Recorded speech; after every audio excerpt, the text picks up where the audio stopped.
Although today's video talks about what halal means in Islam, I would begin by saying that Prophet Muhammad, peace be upon him, lived a simple and balanced life. He was not a vegetarian, but he mostly preferred plant-based foods. Dates, barley, bread, vegetables, fruits, milk, yogurt, and honey were his daily meals.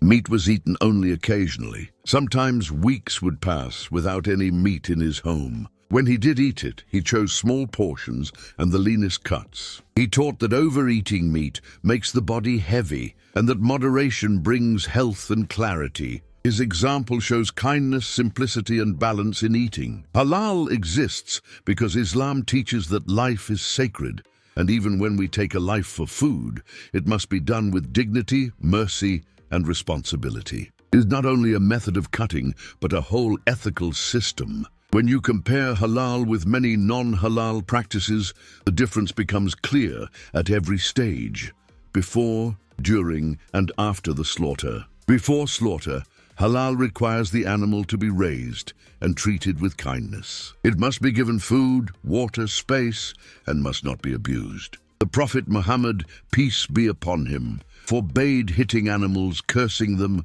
overloading them, or frightening them. Non-halal industries often allow cramped cages, rough handling, and stressful environments because the focus is speed and profit, not mercy. Halal prevents this by making animal welfare a religious duty, not an optional policy. Even at the moment of slaughter, halal insists that the animal must be calm and not fearful. The knife cannot be sharpened in front of it. It cannot be slaughtered where it sees other animals being slaughtered. Its body cannot be mishandled. Many non-halal systems do not emphasize emotional distress. Animals often witness others being killed, are handled roughly, or moved with electric shocks. Halal forbids all of that, because fear and suffering are considered oppression, and oppression is a sin in Islam. When the cut is made, halal requires one clean, swift movement that severs the major vessels in seconds. This rapidly reduces blood pressure to the brain, causing quick unconsciousness. The spinal cord is not cut because that causes shock and more pain. The reason Islam insists on this method is to minimize suffering as much as possible. In some non-halal methods, animals may be stunned improperly, half-conscious, or exposed to mechanical errors, leading to prolonged pain. Halal is designed to avoid that by keeping the process simple, controlled, and humane. The name of Allah is mentioned during halal slaughter, not as a ritual chant, but as a reminder that life belongs to the Creator. Saying Bismillah keeps the slaughterer conscious, responsible, and mindful. It prevents carelessness. Non-halal systems often remove spirituality from the process, turning animals into products. When spirituality disappears, compassion often disappears with it.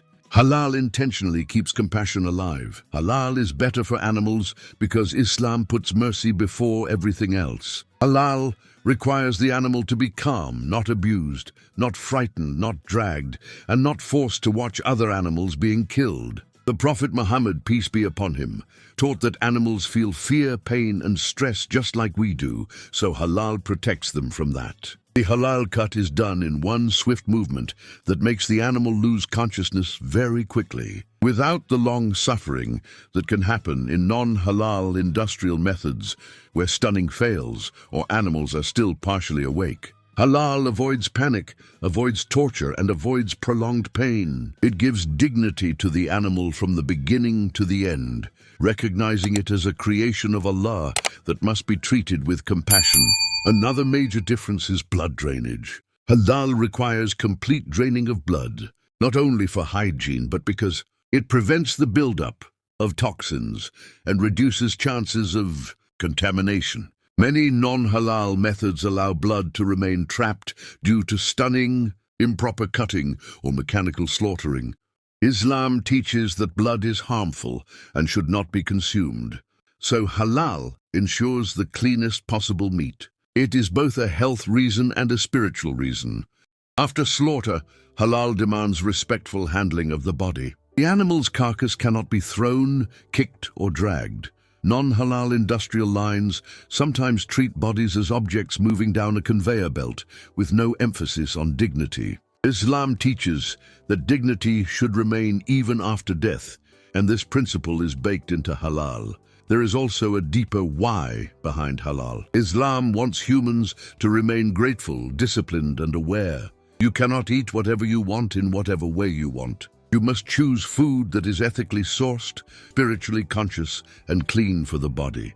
Halal teaches self-control. It prevents cruelty. It reminds us that even when we are hungry, we cannot act without responsibility. Many non-halal industries do not encourage this awareness. Food becomes a commodity, not a blessing. Halal ties food back to gratitude.